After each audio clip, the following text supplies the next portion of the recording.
Mentakasngi kaseng Krintek Foundation apo kejelam jong ba ban sudor nongla kum chairman jong genek kenhun lalej banyak kendu yaki he jong ka NHIDCL halor kejithe kendau ha kawa tengah kanek je kendu kolong ban kentu ya kete company ba kam dai shu ban the kendau hak tege jaka namar ka kta yaki bam umdi penjabo ya kawa but lakdeu ba what ka State Pollution Control Board jong ka sarkar jila kala hukum ya kan HIDCL bagan khatno ikndeu bla debret ha katai kawa tengah State Pollution kumba mila daban keren lagi kisni bala dab mila ai gitu ka press conference ka wede bat ki ni ki jing trai surok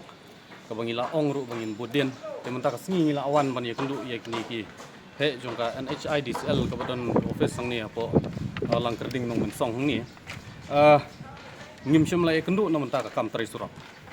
ni kendu bait namun ta ka kam the kendau ka kam the mau ha kini ki jing trai surok ki bum dai shu ki let's say ki ba shu the mulum mala ide ki jing the bula dusmun ke jing kendu ka jongi kolong ba nga syukwar ko ni thu epi ka wai ka dai ka sin ka baning kong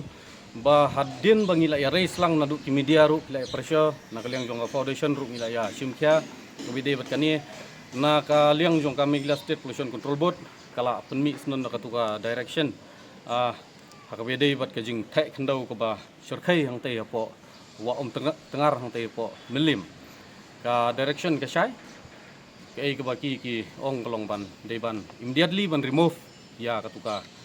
kendau ko bala the hang tu bat kabar kalong ba ngiyo jing tip wur ba kadon ka jing ai hakisikan parti ne ki third party ya kini ki kam ban ket ya ukhendau ya kini ki mau na ki tu jing te surok ban sim kontrak e tu badai ban the shawai henrei ngai ba kadai ka jing sim kabu lada pipaj ba ko oda jong ka tu ka